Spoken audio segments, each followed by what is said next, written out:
You're listening to Nightmare on Film Street. The current time is 6:66. Traffic is clear ahead from here to the afterlife, but it's hell outside. For the next hour, you're on Nightmare time. So, let's give a grave welcome to our hosts, John and Kim. Come summer at Amity Island, where we have sun, sea, and Vendetta Sharks. Vendetta Sharks. Hello again, fiends, and welcome to Nightmare on Film Street, the horror movie podcast for the casually obsessed. I'm Kim. I'm John. And if you didn't guess at the top of the show, we are talking about a film from the summer of 78. Am I right? 78? 1978. Jaws 2. The movie with the best tagline that anyone has ever invented. It's not even up for debate. No. Just when you thought it was safe to go back in the water. ... Jaws 2, motherfuckers. Motherfuckers should have been in the title. And arguably, the tagline is better than the movie, maybe? Better than the That tagline's better than a lot of movies. Yeah. I would read that tagline instead of watching some of the movies I've watched this year at the movie theater. Honestly, the Jaws 2 tagline may be better than the original Jaws, and the original Jaws is peak cinema. Yeah, it's weird that, you know, we've come so far in film criticism after over 100 years of cinema that we're judging taglines against movies. It feels like 100 years. No, it's just, you know, film critics have been around for a long time, and here we are saying that taglines are better than whole-ass movies, like saying that an apple is better than a Ferrari. Like, the comparison makes no sense. Honestly, in the age of the internet, all content is content, even if it's a film that took, you know, like hours and hundreds of hands, grunt work and months of time and all creative energy from every corner and facet of creativity, versus a tagline, which took probably like 2 minutes and there were 10 varieties and a studio executive was like, that one. It's the best goddamn tagline ever invented. It's a very good sequel to an incredible movie, and honestly, a perfect summer movie. What's summer without a shark movie, right? Without a sequel. Yeah. I mean, hey, there's a shark sequel in the movie theater right now, I think, based on when this episode's coming out. Oh yeah, the Meg 2. Yeah, looking forward to that. In the meantime, while we wait for it, we're tailgating it with Jaws 2. Is Meg a lady? I guess she would have to be with I know it's just short for Megalodon, but we'll have to go to the theater to find out, Kim. All answers will be revealed. Because I think all the Jaws sharks are boys. Actually, fun fact, I do know that because they used the original model for this Jaws. So you're just saying because it's Jaws. named Bruce? No, like they used a male shark form. My mistake. And they used the same form for the second film that they used for the first film. But apparently they kept Bruce behind like a studio lot building and he had rotted so much that they couldn't reuse anything from him. So they just kind of like remade the same model. So it's essentially the same shark, even though it's not the same shark. Something tells me one of these movies is like Jaws 3. Like they're dealing with like some crazy fucking shark and they finally kill it and then they find out that was the baby shark and then Mama Shark shows up for the final, for the finale, right? Is that the big 3D moment through the glass? That's the big 3D moment. That's not the movie we're here to talk about today, Kim. We're here to talk about Jaws 2. Maybe the most drive-in-y of all Jaws movies. What are 3 good things about Jaws 2? Well, I think we've already done the first one. I think we can throw that one to the tagline. Best tagline of all time. Okay. Number 1, easy. Done. Number 2, I'm going to say really good shark villain in this one. He gets burn scars. He's very, very cool and evil looking. He's like Dr. Claw to... What's that gadget guy? Inspector Gadget. What's that gadget guy? Yeah, best tagline, charred shark. And I gotta say, number 3 charred shark. Has to be that the shark eats a helicopter. A whole helicopter. Whole fucking helicopter. Eats a helicopter pilot, eats the helicopter, almost damn near kills a dozen kids with the helicopter blades when they break off in the water. I mean, I wasn't lying when I said this was Vendetta Shark, the film. Yeah, this movie's really not afraid to put kids in danger and put them in danger for long periods of time. If it's been a while since you've seen Jaws 2, because I think it gets maligned against the original Jaws. It really kind of doesn't hold a candle to it. Jaws is a perfect film, but Jaws 2's wild. It's definitely got a drive-in quality to it and is almost a slasher movie with a shark. Here's the trailer. We'll be back in a minute.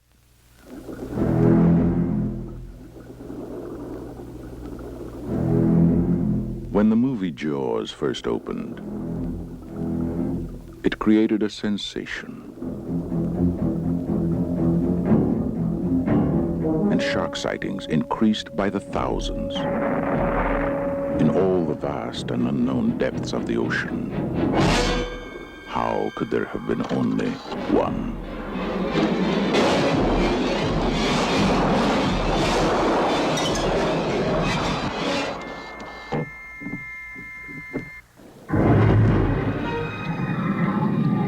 Once, there was a terrible tragedy here. But today, Amity has a new hotel and the promise of a perfect summer.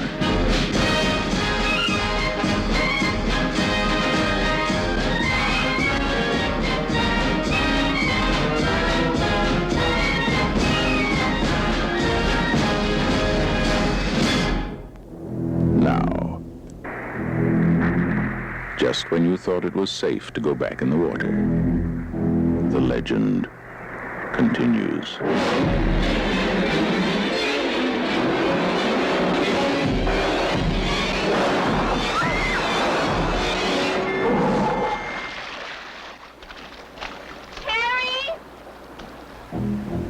Chief Brody, can we go, please?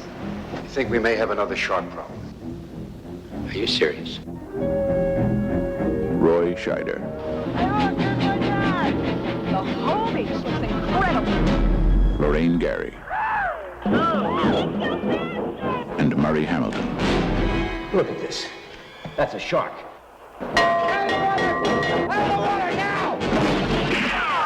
Look, Brody, you started a panic on a public beach. Now, what if somebody decides to sue us? That's a shark. Did you ever stop to think about that? And I know what a shark looks like because I've seen one up close. You better do something about this one because I don't intend to go through that hell again. Don't press it this time. Mike is out there.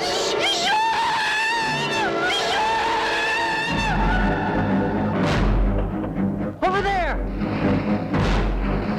Oh, God,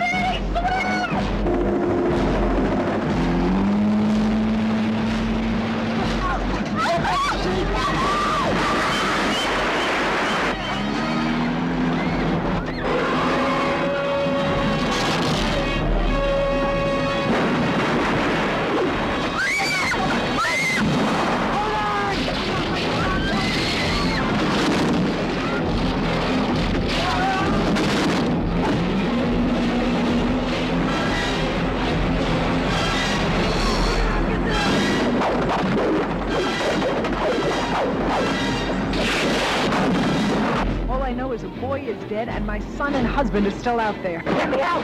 Get me out of the hole! Watch out! None of man's fantasies of evil can compare with the reality of Jaws.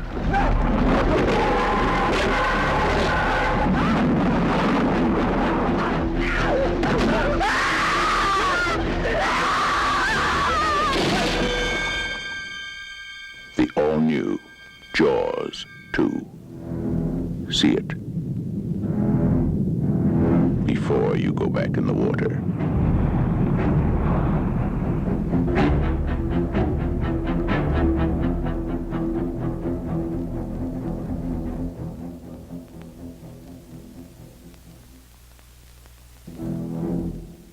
Jaws 2 is currently sitting at a 5.8 out of 10 on IMDb, 62% on Rotten Tomatoes, and 2.7 out of 5 on Letterboxd.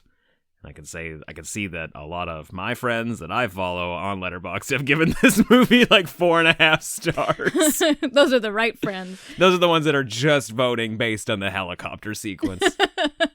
Pretty good. No, what was it, like shark repellent in that Batman episode? Because isn't that shark in the Batman trying to movie, get the helicopter? Oh yeah. Batman and Robin are going up the helicopter ladder, and that's when the shark attacks them. Good stuff. Wow, so not even the first shark eating a helicopter. Yeah, he's really doing his best, but he doesn't quite get there in the Batman movie. That is one thing that this film does really well, and I think they were really aware of in being a predecessor to Jaws, where the shark was used very sparingly and to great effect. Like when we finally do see Bruce eating Quint in the boat, it's so effective. And so they didn't hide the shark from us. Like we see the shark right away, really early. They seem to have perfected the malfunctions that were plaguing them in the first film, because the shark does some serious chomping, and it's good. The shark looks great. The shark looks awesome in this movie. Yeah, the shark in this film is top-notch fantastic. Yeah, you see a lot of them early on, but I gotta say, it's the fault of 2-hour movies. There are huge stretches of Jaws 2. There are huge sharkless moments. Yeah, very sharkless. Like, I don't care about the new hotel they're building. I don't care that the old mayor is still the mayor and that everybody's like, oh, sharks? Never heard of them. Not even in these waters, ever. I fully agree with you here, and that's maybe my first big criticism of the film, is that we start 20 minutes too early. It should have started with the kids doing the parasailing and the water skiing, because that would have been a great cold open moment. Are you saying the finale of the movie is where we should have started? No, is it called parasailing, where you're in like a parachute kind of thing off the water? That sequence where, we think the shark's going to get his butt, but then he doesn't. And the girl's just water skiing, and we can see like the trails of her skis in the water, and nobody dies in that sequence, but it's very tense and it's very good. But instead we get 20 minutes of a very bored Chief Brody, a la Rob Schneider, who does not want to be in this movie. Not at all. Every scene, like he's driving through the streets like he doesn't want to be there. He's sitting down fixing a tie like he doesn't want to be there. I had forgotten that he didn't want to be there in real life, and you can see it in the movie. It reminds you when he's late for the hotel opening, and you're like, why are we here? Yeah. What is this purpose? Yeah, this as much as everybody knows that that Jaws was a troubled production, mostly because, like Kim said, they couldn't figure out how to use the shark properly. Trying to shoot on water that's always moving was a huge pain in the ass. Apparently, this one behind the scenes was just as tumultuous, but mostly because the first director got fired. Roy Schneider didn't want to be there. It just seemed like trouble from start to finish. I mean, and they also have the elements of, like, water spouts and hurricane warnings. Oh, yeah, that's never going to go away. And, like, apparently at one point, the kids were being circled by hammerhead sharks. Really? Yes. That's fucked. Yeah. Fuck. So, does that mean some of the reaction shots of this movie are genuine? They just keep filming? Like, anytime the kids are screaming shark, it might be real? Like, oh, no, we thought they were acting. These kids went method. That's funny. Fuck, that's scary.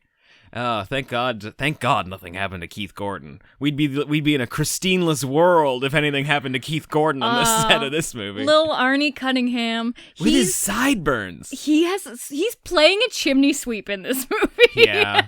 He looks like they tried to do a caricature of Steven Spielberg. Like, that's, to me, when I look at him, I'm like, oh, he looks like a young, mad Steven Spielberg. He was their teenage Quint. Like, they were just, like, reluctant to be out there, doesn't want to be doing it, nerdy, hates girls. I mean, I guess Quint... Hates girls? Well... He's trying to set his friend up the whole time. Okay, so he's Quint and Arnie Cunningham in this movie. This is his Indianapolis. Like, the time that he watched a few of his friends die, he's like, that's when I saw his eyes. Oh, like a doll's eyes. This was his acting debut. No shit. Yeah. He's good in it. So he's actually really good in it. He really was a baby in it. Wow. A little baby. Good for him. A little baby with sideburns. Yeah, the babies from Jaws are all grown up in this movie. I didn't realize until looking at the Wikipedia plot summary that Mike is 17. How old was he in the first film? Was he the kid making the mashed potatoes? Or was that the other kid? You are thinking of Close Encounters of the Third Kind, I think? He's the kid who comes in like, look, Ma, I got bit by a vampire. Like, he's young enough that he's still got a bit of a speech impediment, like his teeth don't fit his face yet. No, isn't there mashed potatoes in that sad dinner scene? I mean, there might be. That sad, cute dinner scene with the juice glasses of wine. Juice glasses, yeah. Maybe they're eating mashed potatoes. I don't know. I guess I'm focusing more on Sheriff Brody in that moment, who's doing nothing but just staring into the dark abyss of his own soul. Yeah, no, the kids in the first movie look like they're both under 10, but here apparently he's about ready to graduate high school. Well, you can kind of see that. All the teens are teening it up. They're all hooking up, yeah. Well, only 2 of them are hooking up. Everybody else is just trying to get on the right boat so that they can talk to a girl. Yeah. It's been enough time that a lot of people have either forgotten or just put away that horrible summer where a shark ruined the economy at Amity Island. And you know what?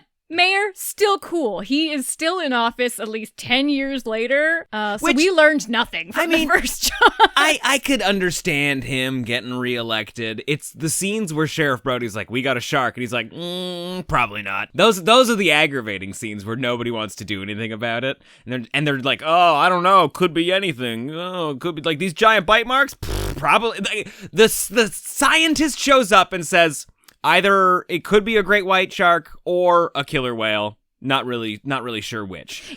She says there's a 50-50 shot that it's a shark. And the mayor goes, none of the evidence she gave suggests shark.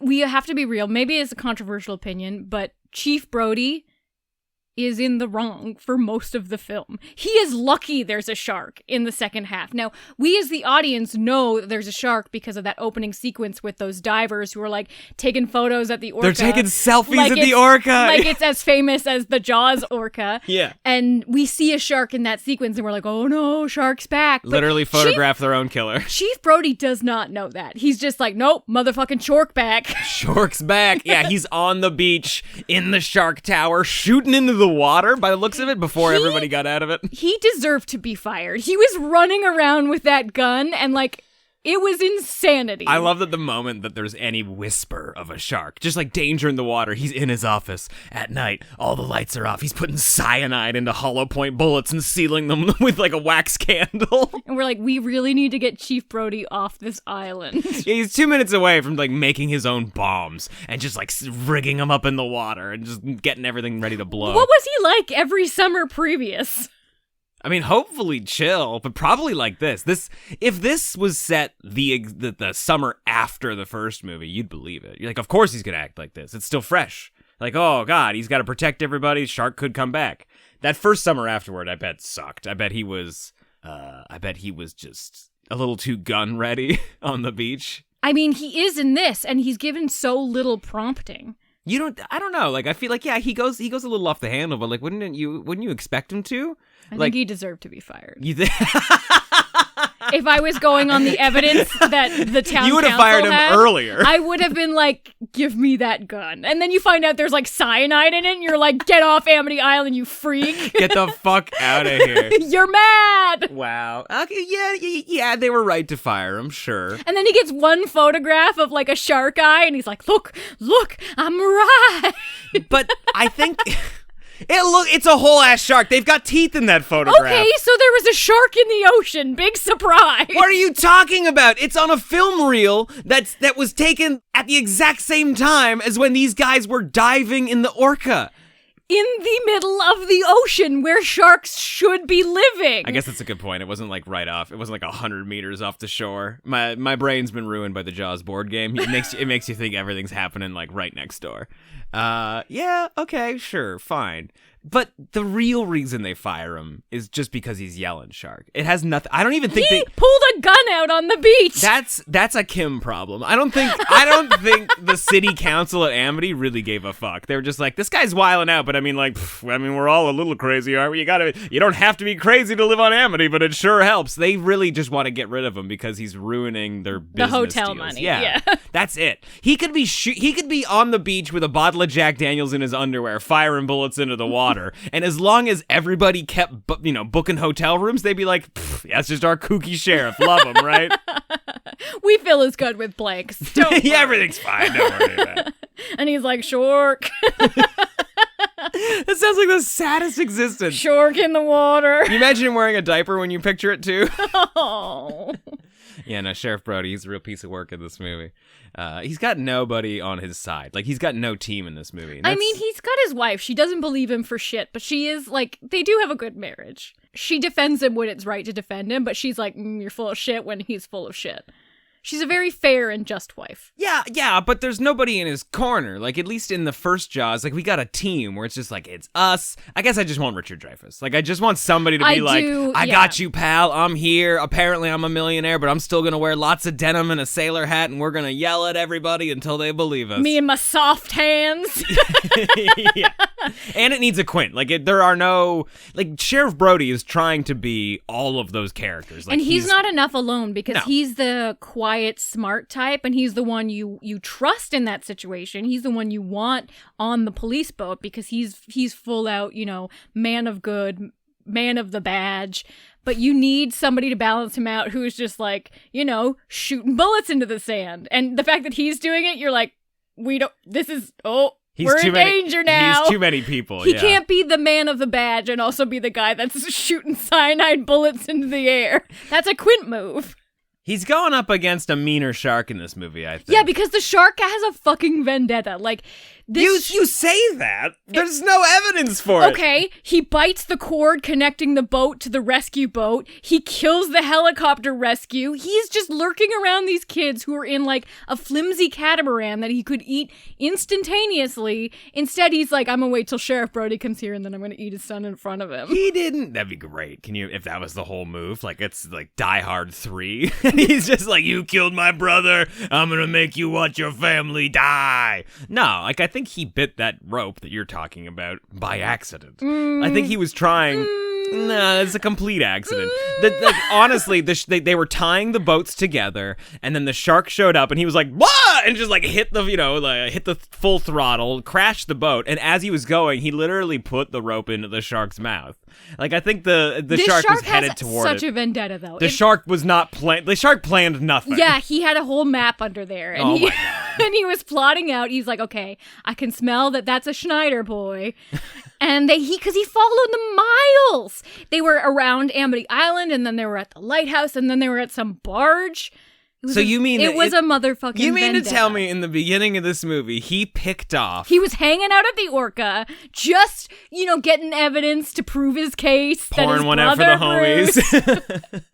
Was taken down. Oh, so he was trying to do this the lawful way. He was going to take him to court, but then... He was gathering evidence, yes. Okay. I do like to imagine that he killed the skier at the beginning of the movie because it was like quiet and off in the middle of nowhere and nobody would see it happen except some old crazy lady that nobody would believe. And so that way it could like sow seeds of doubt against Roy Schneider. Like the whole idea is like, I need to get him fired. I need to get him paranoid. I need to get him a little on the fringes from everybody out of else. His corner, so he goes out on the boat alone. And then it's mano a mano. See, you're getting on the same page with I like me. the idea, but I think it's horseshit. Like I don't think at all that's at all what's happening in the movie. But maybe he kicks it into high gear after he gets his face burned.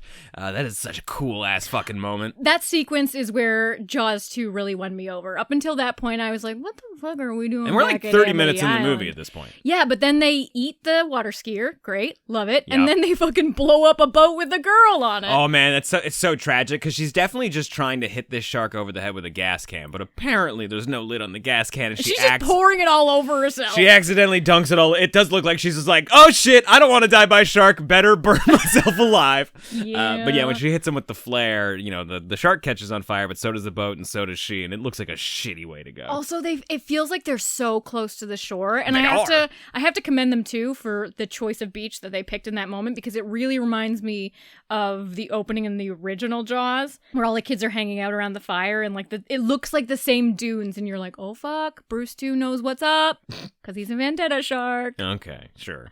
Yeah, no, like the rest of the movie, he's got this charred face, like he's Two-Face from Batman. No, like he's a bad guy in James Bond. Yes, he looks so fucking Isn't there cool. a shark guy in James Bond? Yeah, his name's Jaws. Oh.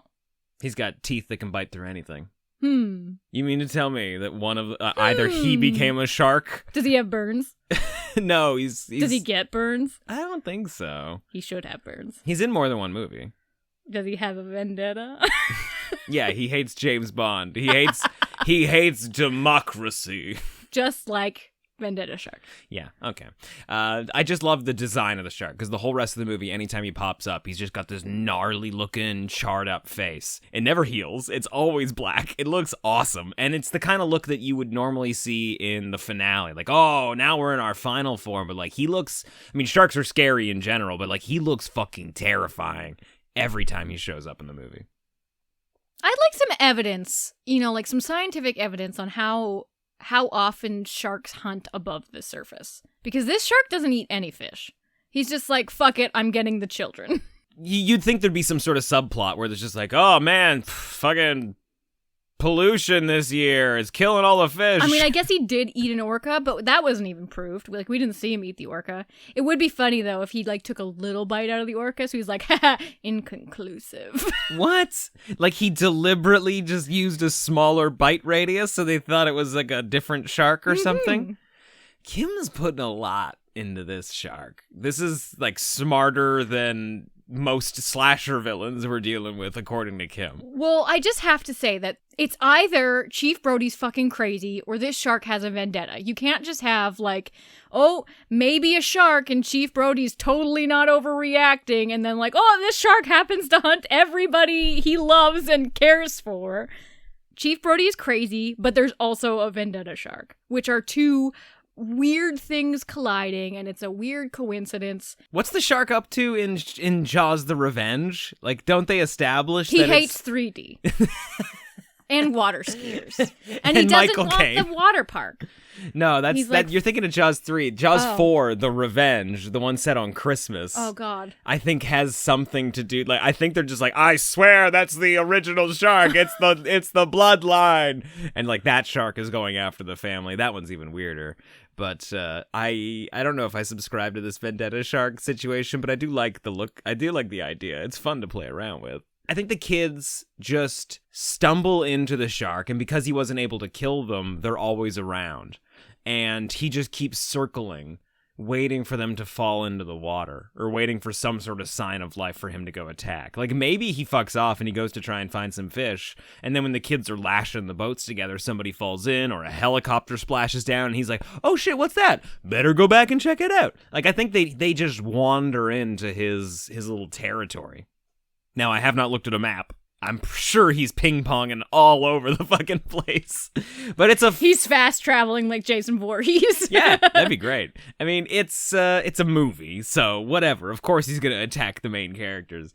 The sequence where the kids get attacked in like the last almost half of the movie, it's like 45 minutes long. They're floating on a piece of cloth, though. If that shark wanted to eat them, he could have just eaten them. He doesn't want to get splinters. He's already been burned. He can't risk another injury like that.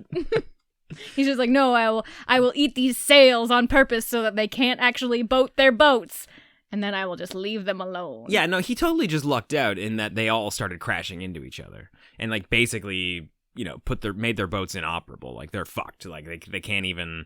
I think they've got one sail left between the 4 boats that they've lashed together. You'd think every boat on the sea would have to have a couple rows. What do you call them? Rows?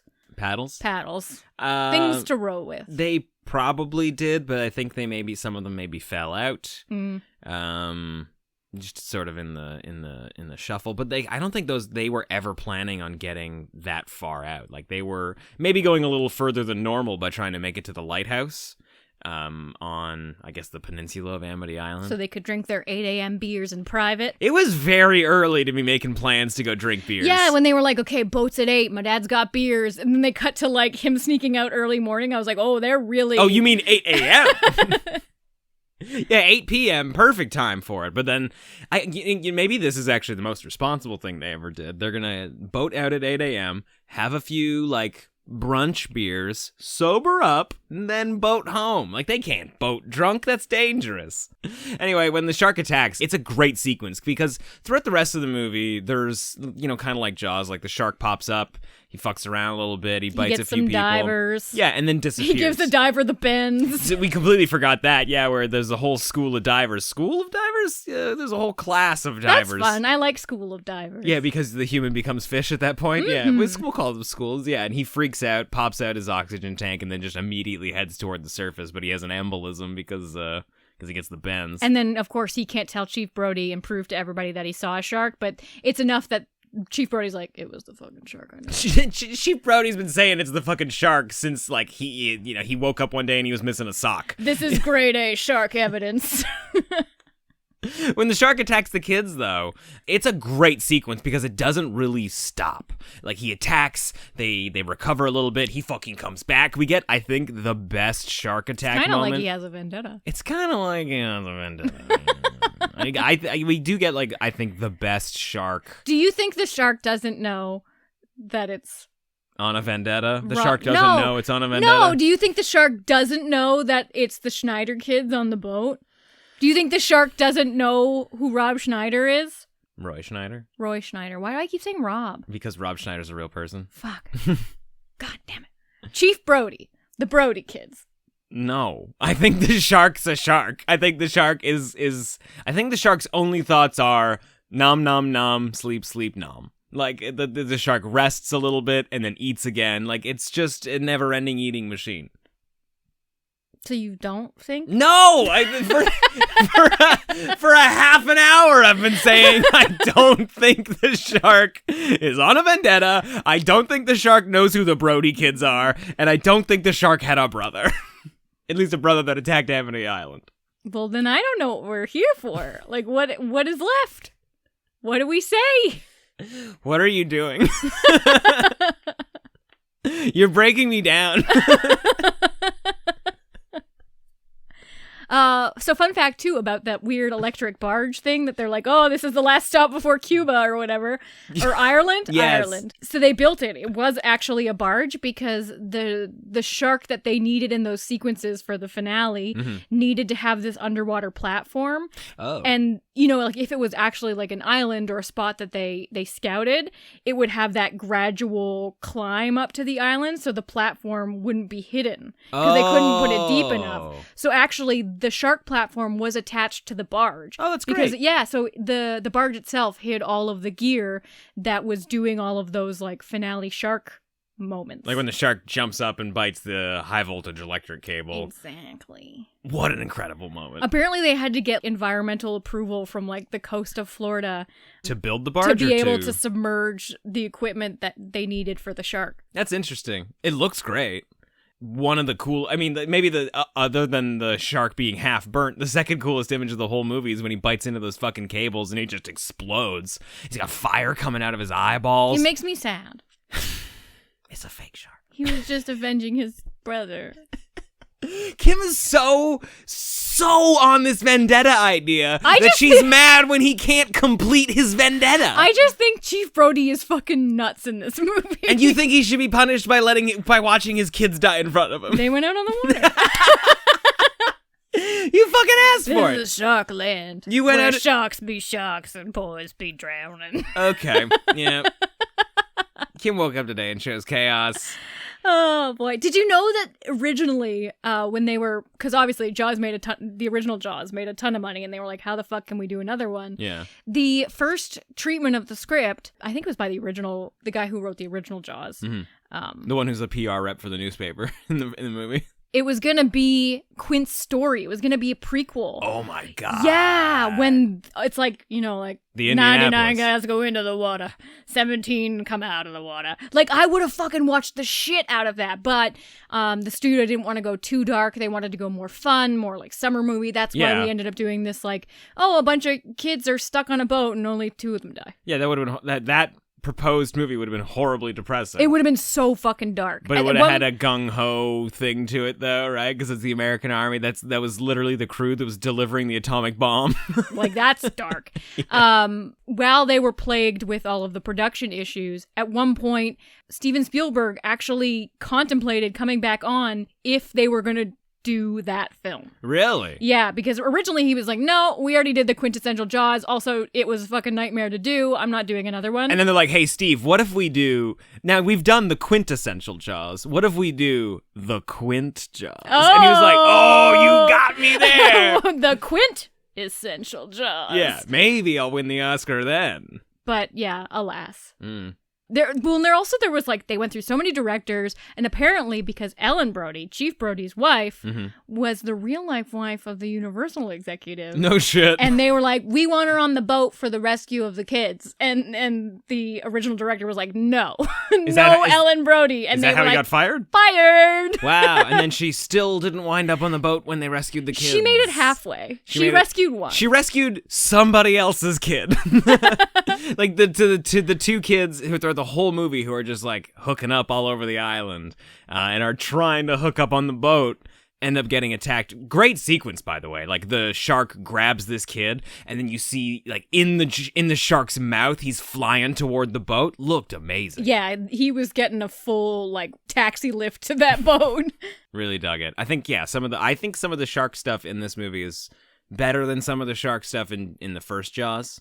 At least the shark above water. Like, there's a moment where the shark pops up and tries to grab one of the kids who's like a little too close to the edge of the boat, and it looks better than when the shark jumps up onto the orca in Jaws. I love the moment where they're trying to get the littlest Brody boy out of the water. That kid gets so fucking traumatized. And the girl she dives in to go rescue him, and then she gets full out hulked by the shark. And you see no it like blood. really bite into it, yeah. No blood, no nothing. He just like shark POV like eats her and then goes back in the water, and there's just no trace of her. She's just fucking gone. He's fucking traumatized in that moment because he knows he's a Brody boy.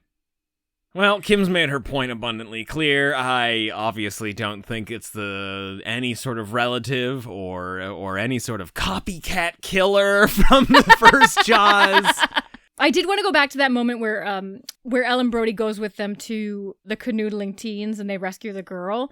It's such a funny moment in the story because knowing that they were really pushing for her to come out with them, and they know that Chief Brody needs to be alone in the finale, he just leaves them on the boat. He's just like, okay, actual chief, because I've been fired. Yes. Wife, goodbye. I'm going off. You stay with girl. Well, they're taking her. They're taking her back to the shore. I know there's a lot of weird taking back to shore thing because Mike, he eventually, because he gets knocked out in the water at some point, they pull him on the only boat that's working, and 3 boys from the group of kids row back to shore, and that's how Brody knows that the overall group is at the barge. Mm-hmm. But it's weird that Mike leaves his little brother. Like, I know he's slightly injured at that point, but he's conscious and coherent enough when he runs into Chief Brody that he's like, fucking shark ate us, they're at the barge. Yeah, well, the impression you get when they leave is that they're like, oh, Mike's bleeding a lot, we gotta get him to a hospital. But as soon as he's awake and sees his dad, he's like, nah, I'm good, it's fine. And so we're just gonna go wait out by the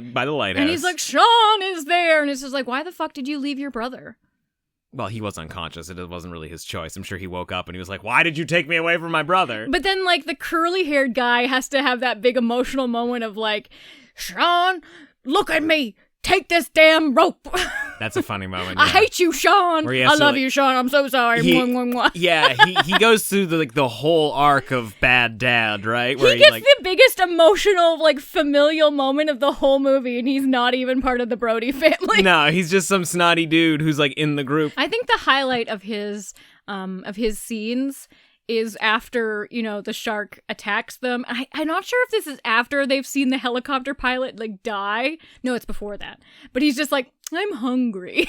Oh, yeah, where they're all just like, oh, God, I hope I make it out of this. We're all gonna die. Oh, it's gonna be so rough. I'm hungry. Yeah, like, that's and one girl's like, how about we play charades? And you're like, what?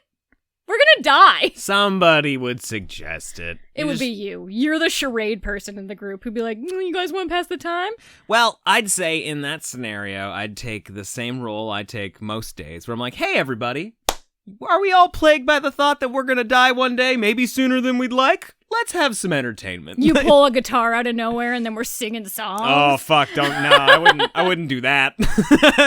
We're kumbayaing to our untimely deaths. I mean, honestly, what are we doing right here, right now? We're just... Stop! We're just trying to forget the fact that we're all gonna disappear one day. It's the first thought we all have when we wake up. It's definitely the last thought we have before we go to bed. And everything in the middle is a convenient distraction. Well, everyone, this has been Nightmare on Life Street. Would you like to play charades? Fuck. So, okay, how on a scale of 1 to 5, how crazy do you think Chief Brody is 30 minutes into the movie and then 90 minutes into the movie? Ooh, honestly, I think he's level 5 crazy 30 minutes into the movie.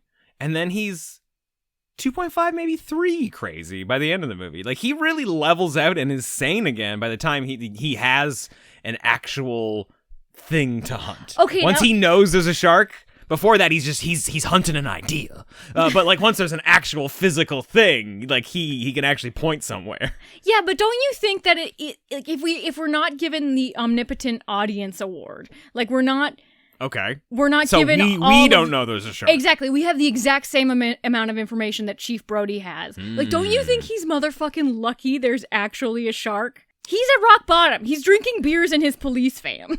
He was drinking beers in his police van because they fired him. Like, he got loaded because he's they at fired rock bottom. Jesus. He's nothing without the badge. Who is he if he's not a cop? I think that the whale getting beached with giant bite marks out of it. Yeah, but even the professional, she's island. like, I don't know. The professional says it's either a shark or another whale. But even then, she's not that much concerned because she's like, I think it fucking floated for 15 miles. If it was eaten by a shark, it was fucking miles away. So who fuck cares? She's on the take. She's getting some of that big hotel money. I don't believe it. She's getting paid off. Yeah, everybody. The shark's paying her off. Everybody but Brody, including his wife, is making money off this hotel deal. It's true. She's got some conflict of interest in this one. And would she have It amounts to nothing, but she has it. Yeah. Would she have been as worried if she wasn't there in her official work capacity? You're like, you're embarrassing me. Yeah, there was a lot of that. Like, there was genuine concern where she's like, I think he's lost it. I think this is it. And in front of people, if only it was like quiet and secret. No, I think everybody, it's an inside job. And I think Brody is the one sane person who's got no ties to the hotel and gives zero fucks about it, that's able to see things clearly. I just think it's pretty interesting at this point that Amity is just plagued by sharks that don't want to eat fish like normal sharks. Yeah, that's a weird. We're just like, you know what I want? Beachgoers. They taste good. It's, you know what it is? It's that tanning oil. This is the real reason you're not allowed to tan with baby oil anymore. It's not that it'll give you skin cancer, it's that it attracts the sharks. Like plump little sausages floating in the sea. Yeah, exactly. We're all out there just crisping ourselves up, and he's like, they got that nice tough skin on them. But yeah, it's a good little summer shark movie. It's got a great ass shark in it, I'll give you that.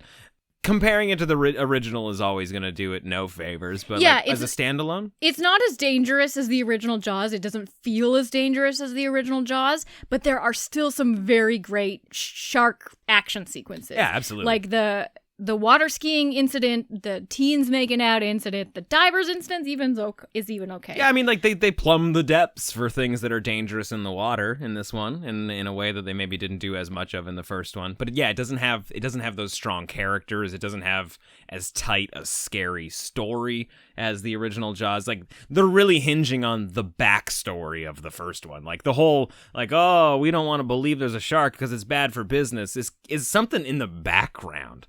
You know, like it's motivation for some characters, but like it's not the core of the story in the first one. And in this, that's all it is. It's that, you know, plus a crazy sheriff, or a sheriff who's driven crazy by trying to like do his fucking job when nobody wants to listen to him. Yeah, well, in the first one, it's extra dark because we know there's a shark.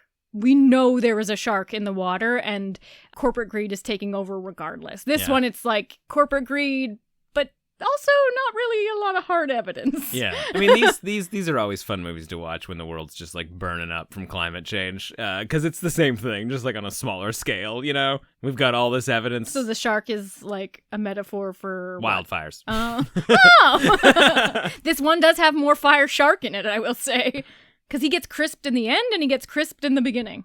But yeah, as a standalone shark movie, 2.5 out of 4. Yeah, and honestly, for like summer, it's summer of 78. We're going back. We're at the drive-in. I would be fucking stoked. Oh man, if we watch this at a drive-in and not our living room, at least 0.25 bump. Yeah, we were gonna watch it outside, but it got too cold. But that's just our opinion, guys. Let us know what you thought of Jaws 2. I know this is a pretty celebrated sequel that a lot of people are reevaluating. And, you know, if you're looking, I'm sure you're probably watching it this summer if you're looking for some shark movies. I know, obviously, we got the Meg 2 in the movie theater. But if it's been a while since you've seen Jaws 2, throw this one on. It's real good. Yeah, it's got a little few boring parts, but it rewards you with sharky moments at times.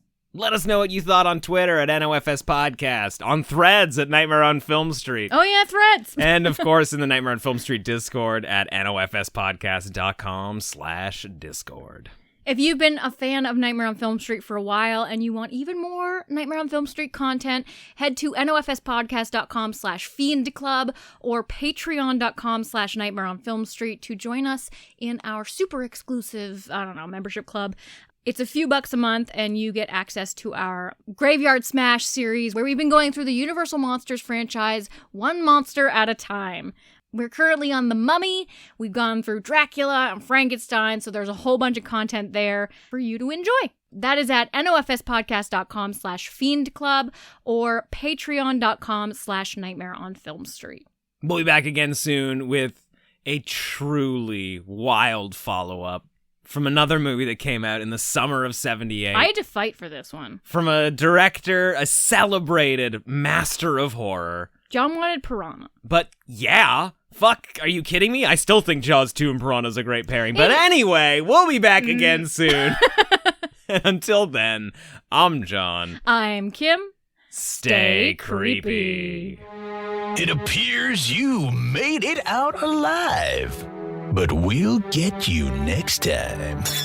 Help us to grow the horde. Leave a 5-star review on Apple Podcasts or wherever you subscribe.